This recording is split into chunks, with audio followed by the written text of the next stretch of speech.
Voilà. Je vous recommande aussi de ne pas être trop gourmand parce que quand vous allez appliquer cette stratégie, vous allez constater que des fois, le potentiel de profit est énorme puisque nous sommes en train de prendre un retournement de tendance. Chers amis, j'espère que vous allez bien. Dans cette vidéo, je vous présente une stratégie simple mais très efficace que vous pouvez utiliser pour valider facilement les comptes des fournisseurs de capitaux et donc pour vous faire de l'argent. D'abord, il faut savoir que toutes les stratégies que je vais présenter sur ma chaîne sont des stratégies que j'utilise moi-même et que j'ai backtesté. Avant de commencer, je vous informe que cette chaîne dispose d'un groupe Telegram associé.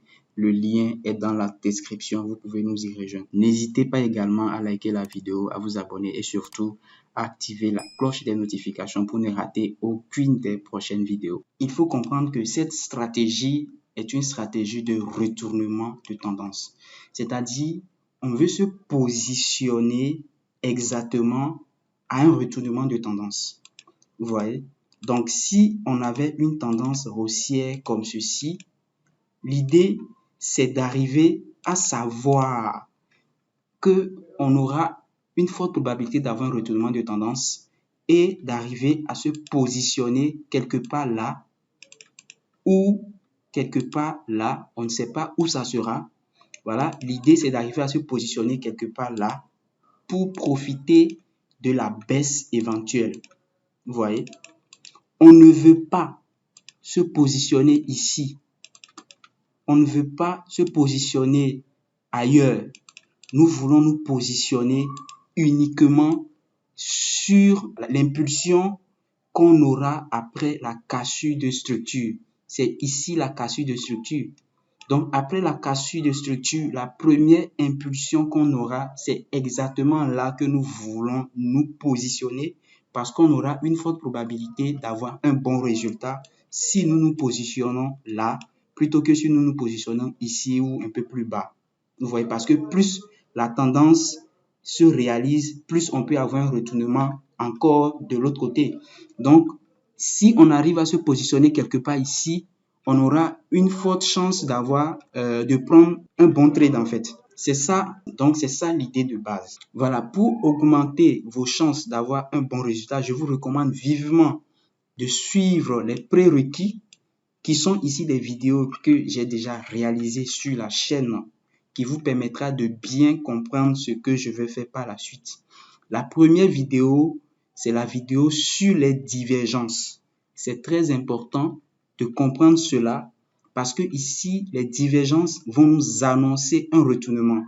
Et là, quand on a une divergence et que cette divergence est confirmée, la probabilité que le retournement soit assez intéressant est très élevée. Donc, c'est pour cela que nous avons forcément besoin d'une divergence dans la stratégie. Donc, je vous recommande vivement de suivre cette vidéo pour bien comprendre le type de divergence qu'on veut. Voilà, parce qu'il y a des divergences à éviter. Donc, il faut vraiment bien comprendre cela. Le deuxième élément dont vous avez besoin comme prérequis pour bien comprendre cette stratégie, comment bien détecter les zones d'attaque. Donc ici, il y a une zone d'attaque, ici, il y a une zone d'attaque. Il pourrait y avoir d'autres zones d'attaque également. Mais il y a une méthode qu'on utilise pour savoir quelle zone d'attaque est intéressante, quelle zone d'attaque il ne faut pas regarder. Vous voyez, voilà, donc dans la vidéo zone d'attaque que je vous recommande de suivre, j'explique bien cela. La dernière vidéo que je vous recommande de suivre pour bien comprendre cette stratégie, c'est la vidéo sur les confirmations. Parce que lorsque nous choisissons, nous mettons en évidence les zones d'attaque, nous aurons besoin d'observer une confirmation sur l'une de nos zones d'attaque avant de prendre position. Donc, je vous recommande vivement de suivre ces 3 vidéos pour bien comprendre la suite de cette stratégie. Voilà, maintenant nous allons voir les différentes étapes dont nous avons besoin pour bien appliquer notre stratégie. La première étape, c'est de chercher une divergence. Nous voulons une divergence en H4. On ne va pas aller en bas de H4. Pour notre divergence, nous allons utiliser l'indicateur RSI. Regardez en bas à gauche. on utilise l'indicateur RSI 21 périodes. 21 périodes. Et le mode de calcul, ici, on va choisir OHLC4. Donc, ça ne sera pas le RSI réglé sur la clôture close. Non, ça sera OHCL4. Pourquoi ce réglage? Parce que ce réglage nous permet d'avoir assez de précision dans l'identification des divergences. Nous allons donc pour cela utiliser ceci. Pourquoi le time frame H4? Simplement parce que les time frames inférieurs à H4 nous donnent assez de fausses informations, surtout en matière de tendance. Il y a assez de bruit sur ces time frames-là, donc nous allons nous intéresser essentiellement au time frame H4. Certains pourront adapter la stratégie s'ils veulent en utilisant le time frame D1 comme time frame supérieur. Il n'y a pas de problème à ce niveau. Ici, qu'est-ce que nous cherchons exactement à la première étape? C'est que nous voulons détecter une divergence. Pourquoi une divergence? Parce que déjà, nous voulons un retournement et la divergence est la première information de retournement que nous voulons. On aurait pu vouloir chercher juste un retournement de tendance sans divergence, c'est-à-dire on a le prix qui casse ce niveau-là, donc on a un retournement et tout. On ne veut pas ça. On veut d'abord forcément une divergence. Pourquoi? Parce que la divergence va augmenter la probabilité qu'il y ait un retournement. Donc, l'association de la divergence dans cette stratégie est très importante et même obligatoire puisque ça augmente la probabilité d'un retournement. Voilà, maintenant que nous avons une bonne divergence, l'étape suivante est de valider la divergence sur le même time frame, toujours en H4. Et là, comment nous allons valider la divergence? Nous allons attendre la cassure du dernier creux dans une tendance haussière. Ça sera le contraire si c'était dans une tendance baissière. Voilà, donc ici, nous voulons la cassure de ce niveau-là. Vous voyez, une bonne cassure, une bonne vraie cassure. Donc, dès qu'on a la cassure de ce niveau-là, là, nous pouvons dire que notre divergence est validée. Nous ne voulons pas, dans ce cas, valider notre divergence avec la cassure de trendline. Ça se fait également, mais ce n'est pas ce que nous voulons ici, parce qu'il y a des cas où le prix peut casser notre ligne de tendance sans casser le dernier creux ici. Parce que ici, nous voulons un vrai retournement. Vous voyez, et un vrai retournement commence quand le prix casse ce niveau-là. Vous voyez, donc c'est ça qui va maintenant valider notre divergence. C'est très important de valider la divergence. Pourquoi? Parce que souvent, vous pouvez voir les divergences partout. Il pourrait arriver que dans une tendance haussière, vous pouvez constater qu'il y a eu même 2 ou 3 divergences avant qu'il y ait eu un retournement. On pourrait avoir une divergence là, on pourrait avoir une divergence là. Vous voyez? Mais puisqu'il n'y a pas eu de cassure du dernier plus bas, donc ce n'est pas un problème, ce n'est pas une divergence à considérer. Mais nous, on va considérer la divergence là qui nous donne une cassure de structure exactement comme ici. C'est très important. Voilà. Donc, ça veut dire que rapidement, si on avait une tendance baissière comme ça, voilà, on allait chercher notre divergence, voilà, quelque part entre les deux niveaux là. Vous voyez ici, on a notre divergence ici et on va valider notre divergence après la cassure de ce niveau là. Vous voyez, dès que ce niveau là est cassé, là, notre divergence est validée et on a un très bon début de retournement. Voilà, c'est ce qui nous intéresse. Voilà, maintenant que nous avons notre divergence qui est bien confirmée avec cette cassure de structure, là, on a une forte probabilité d'avoir un bon retournement. Maintenant, Nous allons maintenant passer à l'étape 3 qui consiste à mettre en évidence les zones d'attaque ici. Donc ici, on ne va pas attendre le prix à un seul endroit. L'idée, c'est de mettre en évidence les différents endroits possibles où le prix peut nous former le potentiel pic avant de continuer la baisse. Puisque c'est ce pic-là que nous voulons anticiper pour notre entrée. Vous voyez? Donc, ce qu'on va faire, c'est de mettre en évidence les zones d'attaque comme je l'ai bien expliqué dans la vidéo zone d'attaque. Ici, ce niveau-là de support qui peut devenir résistance est notre première zone d'attaque. Ici également, c'est une zone d'attaque. Ici, si on avait également une CP zone, quelque part ici, ça pourrait être aussi une zone d'attaque. C'est également possible d'avoir une zone d'attaque un peu plus bas, quelque part ici. Donc, on met en évidence toutes les zones et on attend que le prix nous dise la zone qu'il faut choisir.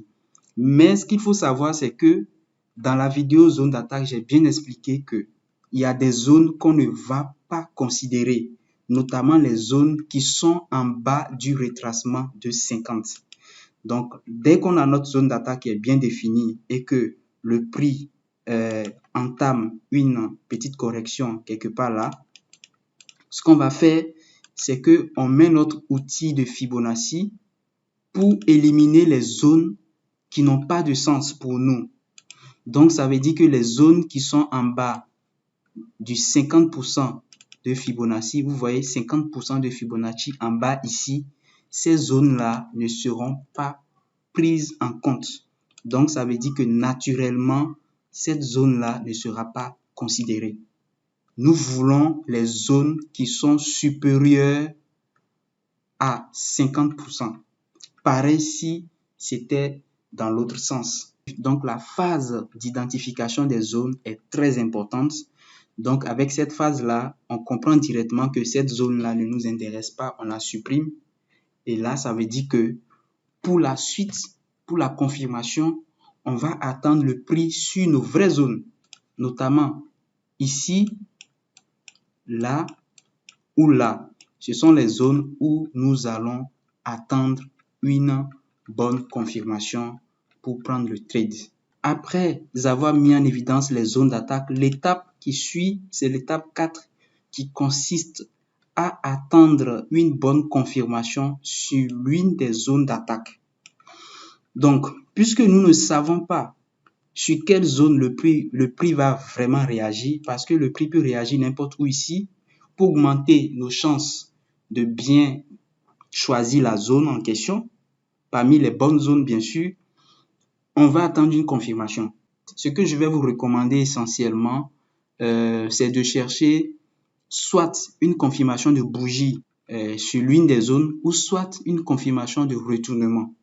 Vous voyez, mais pour la confirmation de retournement de tendance, vous aurez besoin de descendre de quelques time frames comme le M15 par exemple, le M15 ou le M30 pour chercher un bon retournement de tendance ici également. C'est-à-dire que on va en M15, on observe bien notre hausse, on cherche un retournement et on rentre après la cassure de structure en M15 ou on peut même aller en M5. Ça va dépendre du time frame qui va nous permettre de bien observer la tendance à ce niveau-là. Je l'ai bien expliqué dans la vidéo sur les confirmations. Vous voyez? Et dès qu'on a notre confirmation, on prend le trade. Sinon, l'autre confirmation que je viens de dire que je conseille également, c'est une confirmation de bougie. La confirmation de bougie également, elle est bien. Voilà, on peut l'utiliser aussi pour valider nos niveaux.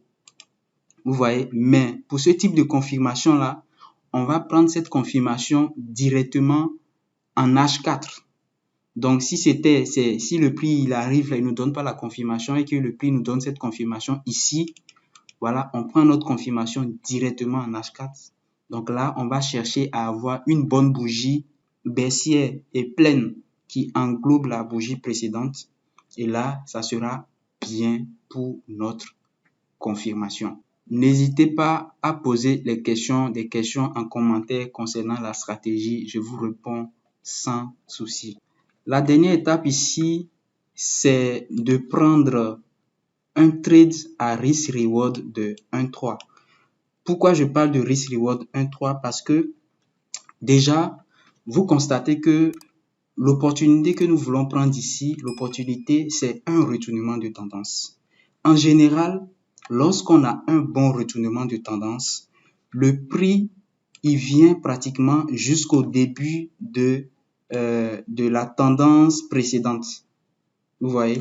Mais nous, pour être beaucoup plus sûr d'être exécuté, pour augmenter nos chances d'être exécuté, dès qu'on a une bonne opportunité de retournement de tendance et que nous avons notre entrée quelque part là, on va chercher une opportunité à risque reward 1,3.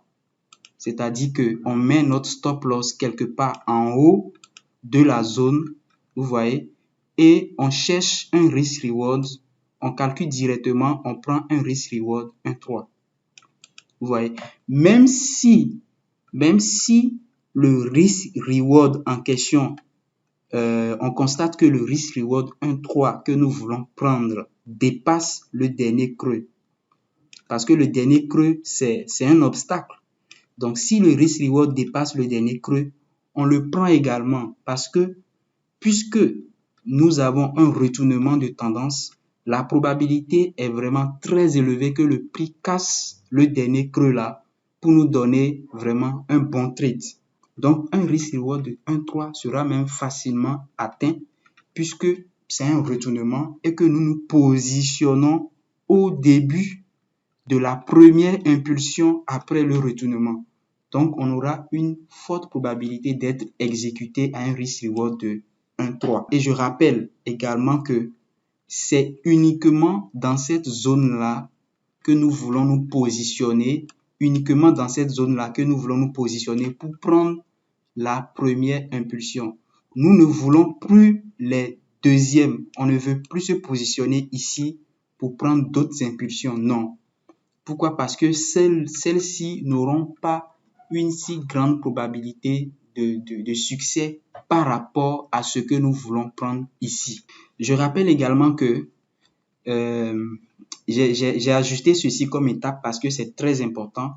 Lorsque nous sommes en position, je vous conseille de laisser soit le SL touché ou soit le TP touché et ne jamais faire de BE. Pourquoi? Parce que en général, si vous faites des BE, vous serez facilement sorti. Facilement, le marché va vous sortir quand vous faites des BE, vous allez regretter. C'est mieux de prendre un SL ou un TP que de chercher, que de mettre des BE. Parce que si vous mettez des BE, vous risquez de trop vite sortir. Maintenant, il y a certaines erreurs à éviter. Voilà, l'erreur qu'il faut vraiment éviter ici, c'est de ne pas chasser le prix. C'est d'être vraiment patient parce que vous voyez que pour cette stratégie, il y a beaucoup de choses, il y a beaucoup de confirmations. Il y a d'abord une divergence. Nous voulons la confirmation de la divergence par la cassure là. Il faut vraiment être patient, ne pas se jeter sur le prix dès qu'on a une petite cassure, un truc qui n'a pas de sens. On veut vraiment une bonne cassure. Donc, je recommande de chercher des opportunités assez claires. Lorsque vous voyez que le graphique est assez bizarre, vous avez du mal à observer la divergence ou bien la cassure, elle est bizarre, je vous recommande de laisser et de chercher d'autres opportunités.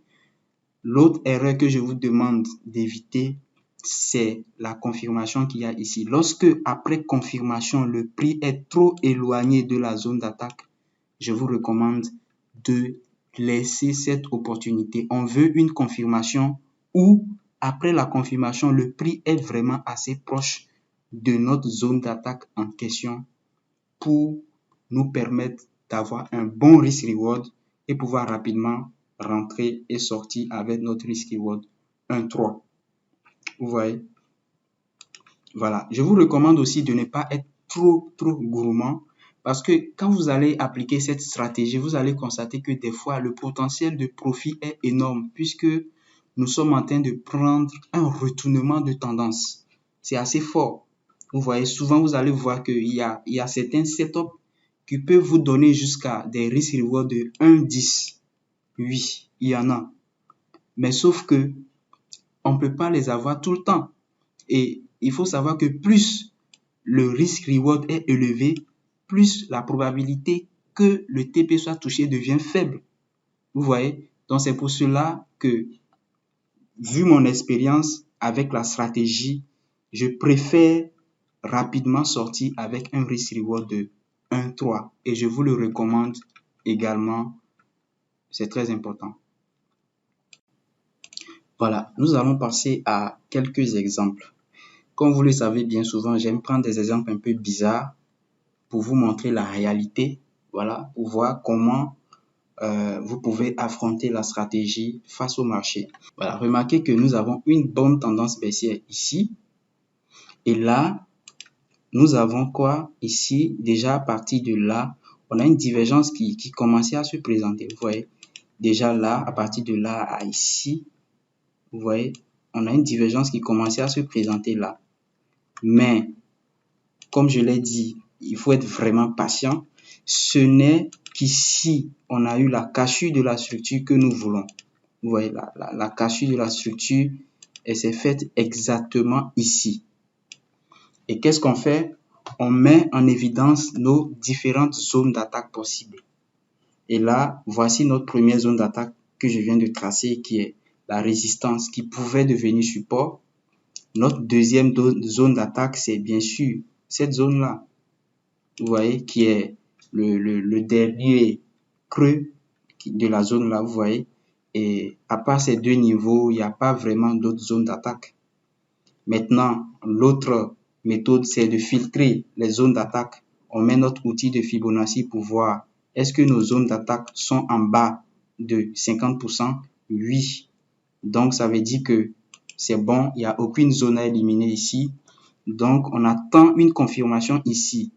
On peut juste s'amuser à avoir une confirmation de bougie. Ici, on n'a rien eu du tout comme confirmation ici. Vous voyez? Mais on a eu notre confirmation de bougie où exactement ici, avec cette bougie haussière-là qui a avalé la bougie précédente. Et là, on a notre très bon setup. On fait notre entrée quelque part ici. On met le stop loss un peu en bas de la zone. Vous voyez? Et puis là, on prend notre risk reward 1,3 seulement. Voilà, on prend 1,3 seulement. Vous voyez donc, on serait sorti quelque part là. Mais je vous avais dit que ce genre de setup, il donne vraiment de grands risk reward parce que c'est un retournement. Vous voyez, on était allé jusqu'à pratiquement un risk reward de 6 ici. Vous voyez, on allait à 6 comme potentiel de gain ici, mais nous prenons juste 3, comme je l'ai dit. Nous allons voir un autre exemple. Voilà, regardons ici. Regardons ici. Ici, on a une tendance haussière là, et là, on a eu une divergence. C'est pas assez clair, mais ici, il fallait aller peut-être en H4 pour bien le voir, en H1 pour bien le voir. Mais ici, également, on avait une divergence ici qui se fait voir à ce niveau-là. Voilà, ici, vous voyez, et ici. La divergence, elle est bonne parce que nous sommes carrément dans la zone de surachat ici. Donc, c'est une très bonne divergence. Maintenant, ici, il va falloir être vraiment patient pour attendre une bonne cassure de structure. Regardez ici, il n'y a rien eu comme cassure. Ce n'est qu'ici qu'on a obtenu une vraie cassure, c'est-à-dire un vrai retournement, une vraie bougie qui nous montre que ici, on a un retournement. Et ce n'est qu'après ceci-là que nous allons chercher maintenant nos zones d'attaque. Voilà, donc on a notre première zone d'attaque qui est ici. Voilà, l'autre zone d'attaque qui est notre support qui devient résistance. Il y avait une zone d'attaque ici également qu'on peut mettre en évidence. Maintenant, on va voir quelles sont les zones à éliminer. Et vous allez voir que, voilà, on vient là, on place notre outil. Les zones en bas de 50 sont à éliminer. Voilà, on a une seule zone qui est en bas de 50, c'est celle-là. Ça veut dire que on ne va pas la considérer, donc on ne va pas trader cette zone-là. Voilà, qu'est-ce qu'on constate? Le prix n'est pas venu dans notre zone où on l'attendait, ici ou ici. Donc ça veut dire que là, on n'aurait pas eu d'opportunité. On n'aurait pas eu d'opportunité. Et j'insiste là-dessus, cette opportunité-là, le deuxième retest ici, ne nous intéresse pas. Parce que nous, on voulait ceci-là. C'est ici que nous, on voulait rentrer. Vous voyez, c'est exactement ici que nous, on voulait rentrer pour prendre l'impulsion là. Mais on l'a raté, on ne la veut plus. Donc, c'est ça, il faut respecter la stratégie. C'est très important. On va voir, on va chercher une autre opportunité. Voilà, on va chercher une autre opportunité. Remarquons ici, voilà, juste à côté là, on avait une tendance haussière, une bonne tendance haussière ici. Et voilà, ici, on constate une divergence claire. Vous voyez, une divergence assez claire ici. On attend vraiment une bonne cassure de structure. Et notre cassure de structure, on l'a obtenue où? On l'a obtenue ici. Vous voyez? Voilà. Après ça, on l'a obtenu ici. Voilà. Donc, après cette cassure-là, on met en évidence nos différentes zones d'attaque. Vous voyez donc, nos zones d'attaque ici, on a ce niveau-là déjà de support qui peut devenir résistance. On a ici, voilà, on a un niveau aussi également ici. Voilà, on met toutes les zones en évidence. On a une autre zone quelque part ici. Vous voyez, quelque part là. Voilà. Donc, qu'est-ce qu'on fait maintenant? On va essayer de voir les zones à garder et les zones à éliminer. Voilà, quand on place notre outil de Fibonacci, qu'est-ce qu'on constate ici? On constate que notre zone de celui-là, il est en bas. Il est en bas des 50%. Ça veut dire que il n'est pas intéressant. Mais ici, on constate qu'il est quand même assez proche. Il n'est pas trop loin. Voilà, donc on aurait peut-être pu tenter le coup et faire une entrée quelque part là. Ouais, c'est pas mal parce qu'on a eu aussi une bonne confirmation de bougie ici avec cette bougie là qui avale la bougie précédente. Donc, on pouvait tenter le coup, bien sûr. On fait notre entrée là. On met notre stop légèrement en haut de la confirmation. Et on prend exactement un 3 comme risk reward. Voilà, c'est largement ça. Vous voyez, on prend exactement un 3 et rapidement, on est dehors. On ne veut plus le reste. Évidemment, on ne veut plus le reste. Un peu comme ceci là. Voilà, cette deuxième impulsion, le prix qui revient là. On ne veut plus ça, puisque je vous l'avais dit, ces opportunités-là, souvent, elles ont une faible probabilité de succès. Vous voyez, dans une autre stratégie, je vais vous montrer comment augmenter nos chances pour prendre ce type d'opportunité. On va y revenir. On va chercher encore un autre setup. Voilà, on va chercher encore un autre setup. Voilà, on fouille un peu. Voilà, donc ici, nous allons voir une autre opportunité. Remarquons ici que nous avons une bonne tendance haussière. Vous voyez, mais à ce niveau-là, on constate que notre tendance haussière commence à s'affaiblir avec une grosse divergence qu'on constate ici. Vous voyez là, le prix il fait ça, alors qu'au niveau des indicateurs, on a une très bonne divergence. Ça veut dire qu'on est alerté qu'il y a une forte probabilité d'avoir un retournement. Maintenant, qu'est-ce que nous voulons? Nous voulons ce retournement-là. Nous voulons cette confirmation qui est l'autre étape. Donc, notre confirmation, on l'a obtenue après la cassure de ce niveau-là. Parce que je vous ai dit, on veut une confirmation assez claire. Vous voyez, et ce qui est vraiment clair ici comme confirmation, c'est la cassure de ce niveau-là. Après cette cassure, l'étape suivante, c'est de mettre en évidence les zones d'attaque possibles. Donc, remarquez ici que ici, il va falloir mettre en évidence les zones d'attaque. D'abord, notre première zone d'attaque, c'est celle-là. C'est notre niveau de support qui peut devenir résistance ici. Notre deuxième zone d'attaque, c'est quelque part là. Vous voyez ici, on a également un niveau ici. On a un autre niveau quelque part là. Vous voyez. Et je vous ai dit dans l'une de mes vidéos, la vidéo sur les zones d'attaque, que lorsque on a deux zones assez proches, le prix a tendance à aller tester la zone la plus éloignée. Donc, nous allons pas prendre en compte cette zone-là. Donc, on va s'intéresser à cette zone-là et cette zone-là. Maintenant, un peu plus bas, on constate qu'il y a également d'autres zones dans notre impulsion. Donc, ici, on a notre CP zone qui est ici, qui est également une zone à prendre en compte. On a une autre zone ici. Vous voyez, une autre CP zone ici également à prendre en compte. Ça veut dire que nous avions 4 zones ici. L'étape suivante, c'est d'éliminer les mauvaises zones pour se concentrer sur les bonnes zones. Et pour cela, comme je l'ai bien expliqué dans la vidéo sur les zones d'attaque, c'est que nous allons utiliser notre outil Fibonacci. Vous voyez, la vidéo Fibonacci en parle bien. On met en évidence l'impulsion et on ne prend pas en compte les zones qui sont en bas de 50% de Fibonacci. Donc ici, c'est cette zone-là. Elle est disqualifiée. On ne va pas l'utiliser on ne va pas attendre une opportunité sur cette zone-là. Ouais. Et remarquez bien ce qui s'est passé. J'enlève l'outil Fibonacci. Voilà, j'enlève l'outil là. Remarquez que quand le prix est venu, il a fait semblant de valider la zone et finalement, il est allé tester la zone beaucoup plus éloignée avant de faire la chute. En général, c'est comme ça et c'est pour cela que je vous recommande d'éviter les zones en bas de 50% de Fibonacci si vous voulez vendre. Les zones en haut de 50% sont les zones les plus intéressantes.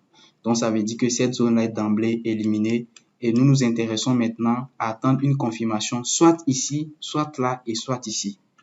Voilà, donc notre confirmation, on l'a obtenue où? Exactement ici. Le prix il est venu dans la zone, il nous fait une bonne bougie de confirmation, il avale la bougie précédente et là, on a une opportunité à prendre. On met notre entrée là, on met le stop loss légèrement en haut de la zone et là, on prend un 3 risk reward et là, on a rapidement été exécuté. Vous voyez, c'est très important.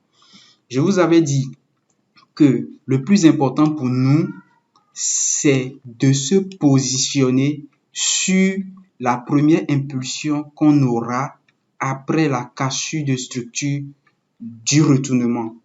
Vous voyez? Donc, après cette cassure de structure-là, nous voulons cette opportunité uniquement pour notre stratégie. On ne veut pas le reste.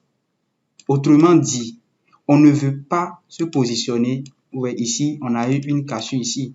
On a eu une cassure ici. Il y a le prix qui est revenu et ça n'a pas du tout marché. Vous voyez, ce qui marche en général et qui marche très bien, c'est cette impulsion-là qui marche très bien après le retournement. Donc, on va essentiellement se focaliser sur ça pour prendre juste notre 3 pips. Même si le prix nous a donné beaucoup plus que ça, il nous a donné jusqu'à pratiquement 6 pips encore ici avant de continuer. Vous voyez, c'est très important. Voilà, je vais voir maintenant le dernier exemple.